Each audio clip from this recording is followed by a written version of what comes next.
Hey, what's up, YouTube? I recently bought a 2020 Commencal Meta Power SX 27.5 e-bike. I'm not going to do like a full review on the thing, but wanted to just cover a couple quick points that I noticed. I think the rest of the details about the bike are out there on other reviews. There's not a lot, but there are a couple of reviews. You can reference those for an overall review of the bike. So point number one, front end, specifically stack height, the steer tube length.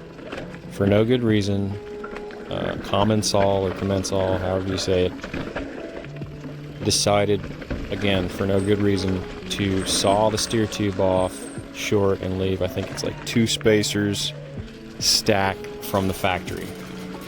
So, it's kind of like cutting hair. If you're a first-time barber or something, you can always take more off, but you can't put it back on once you've cut it.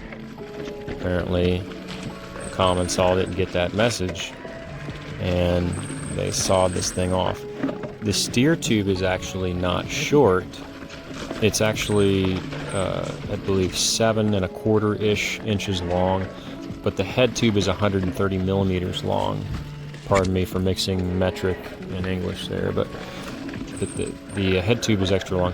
But when you get on the bike, you're on a very rider forward, handlebar low position. I had to put a 40 mil rise bar on this thing just to make it rideable for me. Now that's not everyone. I do tend to prefer a high front stack. Relative. I'm all torso and no legs, so my upper body is the majority of my 6'1" height. So I just kind of, my back gets bowed over if I don't have enough stack height because my arms, can't reach the bars with my big tall back.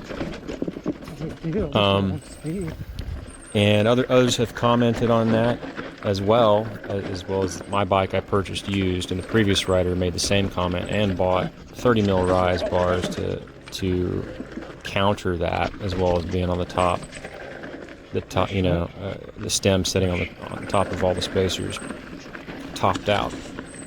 So that's an issue, and it's a big issue. It's not a small thing. I mean, fit is the most important aspect of a bike. And the other thing, which exacerbates that, is that the dropper post for a size large does not slam, and it's got like almost an inch, not including the collar, sticking out, and it's in your way. You feel, like that thing is up there, and you want to drop it and get down low to ride tech, which this thing is a 180, 170 bike, so I'm assuming you do want to drop low, and it's in your way.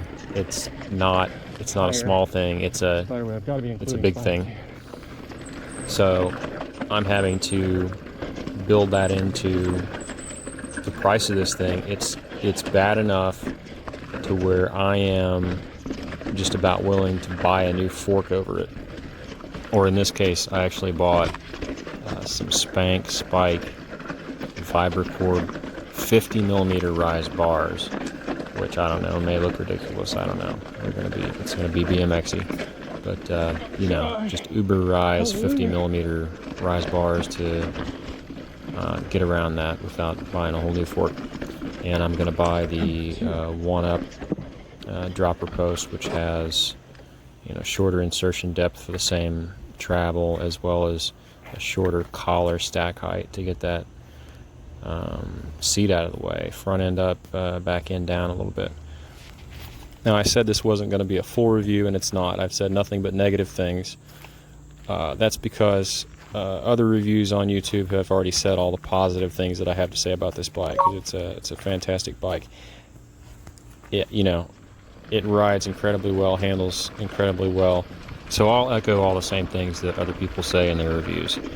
I just wanted to add this because I don't feel like it's really been addressed, and I don't know. I think the sizing on a medium, I think the droppers probably will bury on a medium. because I think they spec a 150 mil dropper on that, so maybe other people are riding a medium and I'm riding a large. Anyway, I just happen to be in a compromised riding position for me on a very good handling bike. So I don't have the one-up dropper in hand yet. I don't have the 50 mil bars, 50 mil rise bars in hand yet. But I can tell, it's a great handling bike. Once I get all that fitted and, get a couple more rides in, I've only had the bike out once. Likely I will check back in and report, where I'm at on that. So yeah, that's about it. What else? I hate SRAM brakes, but dang it, the code brakes are working great. So I'd love to hate on those with you for a minute, but they're working. The Lyric Ultimate that comes on the thing is incredible. I'd love to get Zeb fever, and I'm sure the Zeb, is just that much better, but the fork itself was... Maybe I shouldn't worry about it. It was fantastic.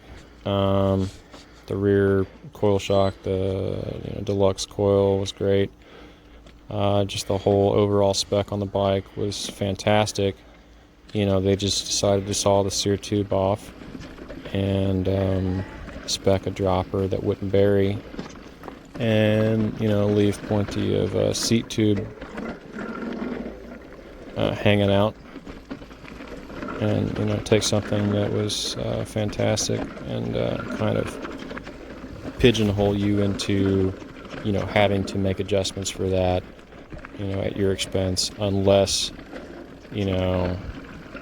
you're just fine with riding chest to top tube and having a saddle between your legs on descents. I don't know how they ride out in Andorra, but that just wears me out. I'm not an XC racer. So anyway, thanks for watching. Peace.